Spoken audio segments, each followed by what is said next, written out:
സമയം ഒരു 7:30 8 മണിയായപ്പോൾ ഞങ്ങൾ എന്ത് ചെയ്തു, റെസ്റ്റ് എടുക്കലൊക്കെ അവസാനിപ്പിച്ചിട്ട് വേഗം എന്ത് ചെയ്തു, ഒരു ദോശയൊക്കെ ഉണ്ടാക്കി കഴിച്ചു കേട്ടോ. അപ്പോഴേക്കും അത്യാവശ്യം വിശപ്പിൻ്റെ വിളി നന്നായിട്ട് വന്നിട്ടുണ്ടായിരുന്നു. പിന്നെ ഇന്ന് രാത്രി നമുക്ക് കുക്കിംഗ് ഇല്ല കേട്ടോ, കാരണം ഇന്നും KFCക്ക് ഓഫറിലെ ഡേ ആണ്. അപ്പോൾ നമ്മൾ KFC വാങ്ങിക്കാൻ വിചാരിച്ചു. അങ്ങനെ ഓഫറിൽ എല്ലാ ഡേയ്സിലൊന്നും വാങ്ങിക്കാറൊന്നുമില്ല കേട്ടോ, പക്ഷേ കഴിഞ്ഞ ബുധനാഴ്ച ഞങ്ങൾ വാങ്ങിച്ചിട്ടുണ്ടായിരുന്നു. പിന്നെ അങ്ങനെ എപ്പോഴൊന്നും വാങ്ങിക്കാറില്ല, എപ്പോഴെങ്കിലൊക്കെ വാങ്ങിക്കാറുള്ളൂ. പിന്നെ ഏട്ടൻ വന്നു കഴിഞ്ഞാൽ ചാവിത അങ്ങ് താഴത്തേക്ക് എറിഞ്ഞു കൊടുക്കുക ചെയ്യാറ്. കാരണം വേറെ ഒന്നുമല്ല, താഴെ അവർ പൂട്ടിയിട്ടുണ്ടാവും, താഴെ ഹൗസ് ഓണറാണ് നിൽക്കുന്നത്. അപ്പോൾ ഞങ്ങൾക്ക് താഴേക്ക് ഇറങ്ങി ചെല്ലാനുള്ള മടിക്ക് ഞാൻ ദൈവം ഇവിടെ നിന്ന് അങ്ങോട്ട് എറിഞ്ഞു കൊടുക്കും. ഈ ഒരു ബാൽക്കണിക്ക് എപ്പോൾ പോയാലും എന്തെങ്കിലും പരിപാടിൻ്റെ ഒച്ചപ്പാടും ബഹളവും ഒക്കെ കാണട്ടെ. ഇടയ്ക്ക് ഇങ്ങനെ സ്കൈ ഷോട്ടൊക്കെ ഉണ്ടാവും, നല്ല രസം കാണാൻ.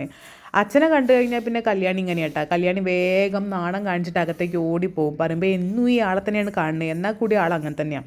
പിന്നെ വേഗം ഞങ്ങൾ പ്ലേറ്റൊക്കെ എടുത്ത് നിരത്തിയിട്ട് ഞങ്ങൾ എന്ത് ചെയ്തു, KFC കഴിക്കാൻ തുടങ്ങി. ഇതിന് കഴിക്കും തോറും ടേസ്റ്റ് കൂടി കൂടി വരിക. ഞാനും മോളും കുറേയൊക്കെ ഇതിന് ഇപ്പോൾ അഡിക്റ്റ് ആയിട്ടുണ്ട്. നാട്ടിലാകുമ്പോൾ നമ്മൾ ബ്രോസ്റ്റൊക്കെ കഴിക്കാറുണ്ട്. അപ്പോൾ ഇത് ഭയങ്കര ടേസ്റ്റ് ആട്ടാ. പിന്നെ ഇവളെന്തെങ്കിലും കഴിച്ചാൽ തന്നെ അവൾക്ക് പിന്നെ ഒരു കുടം വെള്ളം കുടിക്കണം. അത്യാവശ്യം നന്നായിട്ട് വെള്ളം കുടിക്കുന്ന ആളാണ് അവൾ. പിന്നെ വേഗം അതൊക്കെ കാലിയാക്കി പ്ലേറ്റൊക്കെ വൃത്തിയാക്കി വേഗം ഞങ്ങൾ കിടക്കാൻ പോയി.